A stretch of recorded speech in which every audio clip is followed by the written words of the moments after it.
అలాగే అల్లు అర్జున్ గారు ప్రశాంత్ కిషోర్ గారు భేటీ అయ్యారంటే 2-3 అంశాలండి. అల్లు అర్జున్ గారికి సంబంధించి ఇక్కడ ఆయన 1000 crores దాటింది ఆయన పుష్ప 2, అది నిజంగా అప్రిషియబులే, అద్భుతమైన రికార్డు. అదే సందర్భంలో ఆయన ఎఫిడేవిట్ కూడా ఇచ్చారు, దాంతో నన్ను అనుబంధంగా జరిగిన ఒక బాధాకరమైన సంఘటనతోటి నాకు అటాచ్ చేయదు నా దాన్ని అని. అండ్ మూడోది ఏంటంటే ఆయన ప్రశాంత్ కిషోర్ని కలిశారట పాట్నాలో 3 నెలల క్రితం. ఇది ఒక నేషనల్ మీడియా లీక్ చేసింది. అంటే మీరు చెప్పిన మూడు, ఒకటి విషాదము, ఒకటి విజయము, మూడోది విస్మయం విషయానికి వద్దాము. పోనీ పుష్ప ఫంక్షన్ అక్కడ జరిపినప్పుడు ఆయన ఏమైనా కలుసుకున్నాడో లేకపోతే ఏదైనా నాకు తెలియదు, అప్పుడే జరిగింది. అది పెద్ద విషయం కాదు. అది పైగా ఈయన కలవపోయినా ప్రశాంత్ కిషోర్ చాలా ప్రశాంత్ హుషార్ అనాలని, ప్రశాంత్ కిషోర్ కదా, ప్రశాంత్ హుషార్ ఆయన అకేషన్ తీసుకొని వచ్చి కలిసే ఛాన్స్ కూడా ఉంది. ఆయన చాలా లోయెస్ట్ ఎబ్బులో ఉన్నాడు ఇప్పుడు. ఆయన పార్టీ పెట్టాడు, మన ఏమీ ఇంపాక్ట్ చూపించలేదు, రకరకాలుగా మాట్లాడాడు, జన్ స్వరాజ్ పార్టీ. అందుకని అది పెద్ద సమస్య కాదు. అల్లు అర్జున్ లాంటి 1000 కోట్ల నటులు ఎవరు ఇప్పుడు రాజకీయాల్లోకి రారు, మీరు అది కూడా గుర్తించవచ్చు. ఆయన అది కూడా అన్నట్టండి, ఇంకో 10 ఏళ్ళు ఆగమని చెప్పి. అందుకని అందరూ ఆగుతారు. ఇప్పుడు జూనియర్ ఎన్టీఆర్ గురించి మిగతా వాళ్ళు గొంతు చించుకోవాల్సిందే, కానీ ఆయన ఏమి ఇప్పటికిప్పుడేమీ హడావిడి పడాడు. ఆయన ఏం చేసానికి side like Arjun reportedly lobbying on behalf of Congress అని తెలిసింది. ఎవరు? ప్రశాంత్ కిషోర్ ఖాళీగానే ఉన్నాడు కదా ఆయన. Might be that is the allegation made by BJP for long, but he worked with many anti-Congress parties, except CPM. ఆయన పనిచేసిన పార్టీలన్నీ రీజనల్ పార్టీస్ అన్ని కాంగ్రెస్ని ఎదుర్కొన్నవే. కాబట్టి అలా ఉంచితే అది చూద్దాం మనం. కానీ ముఖ్యంగా మమతా బెనర్జీ ఇప్పుడు అల్లు అర్జున్కి సంబంధించి ఆ అంశంలో ఆయన మానవతా సహాయం ప్రకటించాడు, వాళ్ళకు అండగా ఉంటానన్నాడు. దాన్ని మనం అందరం మంచిదే అని చెప్పాం. కానీ A2గా ఆయన చేర్చినప్పుడు ఆయన ఒక ముఖ్యమైన సాంకేతిక సమాచారం ఇస్తున్నాడు. నేను ప్రతి సినిమా వచ్చినప్పుడు ఇలా వెళ్తున్నాను, ఈ సినిమా దగ్గరికి నేను వస్తున్నానని నేను థియేటర్ యాజమాన్యానికి పోలీసులకు కూడా నేను సమాచారం ఇచ్చాను. అంటే ఆయన అంటున్నాడంటే ఖచ్చితంగా మెసేజెస్ లెటర్స్. ఇంకా మూడో విషయం, అక్కడ డీసీ, అక్కడ ఏసీపీలు, పోలీసులు అందరూ ఉన్నారు. కాబట్టి సంపూర్ణ సమాచారంతో నేను అక్కడికి వెళ్ళినప్పుడు జరిగితే, వాళ్ళు కూడా అక్కడ ఉండేది జరిగితే, నేను అక్యూజ్డ్ ఎలా అవుతాను నా వల్లనే ఆయన ప్రశ్న. అంటే ఆయన ఏమీ వాళ్ళ మీద సానుభూతి ఆ విషయంలో ఏం తప్పులేదు, దానికి ఆయన చేశాడు. తప్పకుండా every accused got a right to defend himself. అయినా నేను చేశాను చెప్పకుండా పోలేదు. అంటే కొంతమంది దాడి చేశారు కదా, అత్యుత్సాహంతో పోయాడు, మెరుపుదాగా చేయాలనుకొని, ఇలా ఆయన వల్లే జరిగింది, ఆయన హత్య చేశాడన్న వాళ్ళు కూడా ఉన్నారు. ఈ విపరీత వ్యాఖ్యానాలతో మనం ఏకీభవించలేమండి. అది ఇక్కడ వచ్చే సమస్య.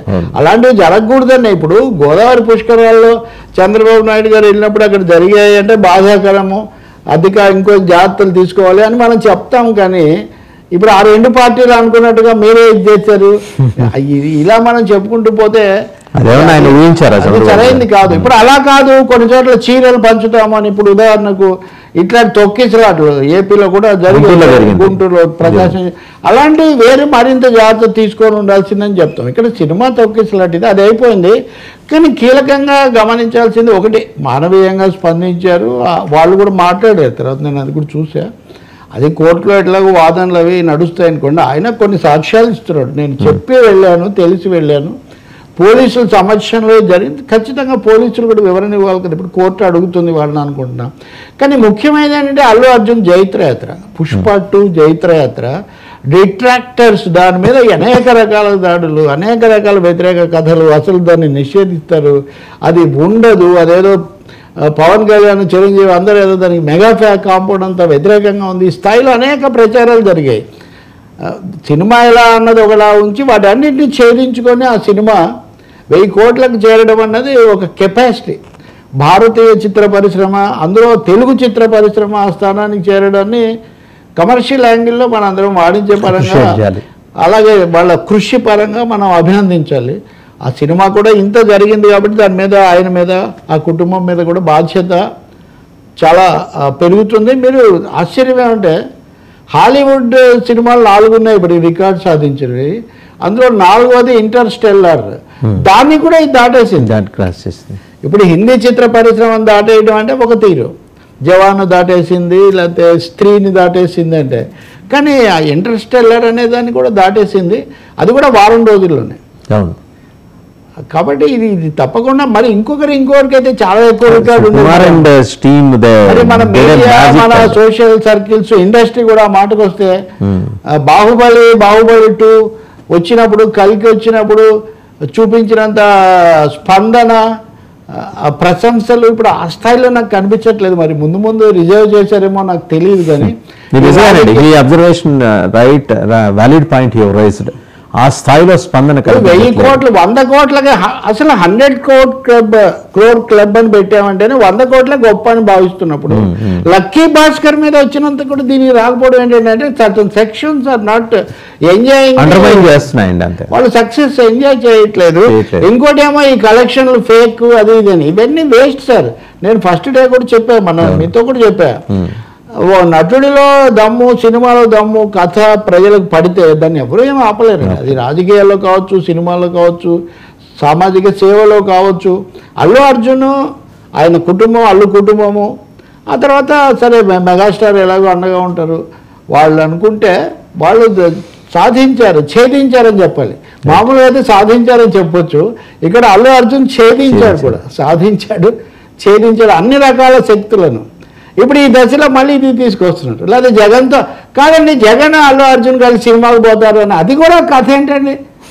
పోయారనుకోండి, రెడ్డితో పోతే ఏంటంటే ఇప్పుడు ఆయన వైసీపీతో ఉన్నాడు అనుకుందాం, రాజకీయంగా అనుకుందాం, నేనేమీ అనుకోవట్లేదు. ఆయన మెగా ఫ్యామిలీ నుంచి ఆ కాంపౌండ్, లేకపోతే 2 కాంపౌండ్లు, మీరు ఏం చెప్పినా అదే కదా, ప్రాంగణం అయితే అదే కదా, ఎస్టేట్ అయితే అదే కదా. కాబట్టి ఖచ్చితంగా 1000 కోట్లకు తెలుగు సినిమాను తీసుకుపోవడం, మనం బాహుబలి 1 అప్పుడు ఎంత సంతోషించామో అంతకంటే ఇంకా చాలా ఎక్కువగా సంతోషించాలి. ఇంకొకటి, బాహుబలి లాంటి సినిమా మీద పెట్టిన ఖర్చు, దానికి తీసుకున్న సమయము, దాంట్లో ఉన్న స్టార్ క్యాస్ట్, వాటన్నిటితో పోలిస్తే ఇది ఒక సైలెంట్గా నడిచిన వ్యవహారం. ఒక సుక్కు, అల్లు అర్జున్, వాళ్ళిద్దరు magic,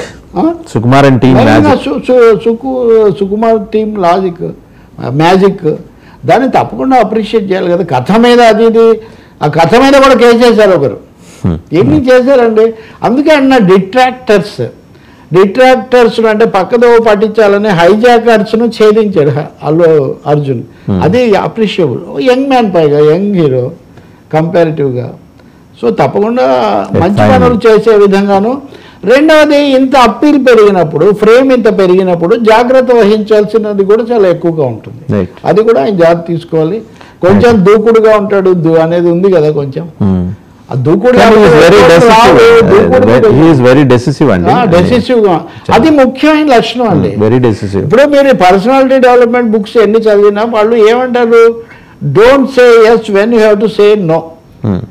yes or no, I don't do, I stand, I can't stand. మీరు ఒక స్టాండ్ తీసుకోవాలి. ఆ విషయంలో Allu Arjun to his age and background is very decisive.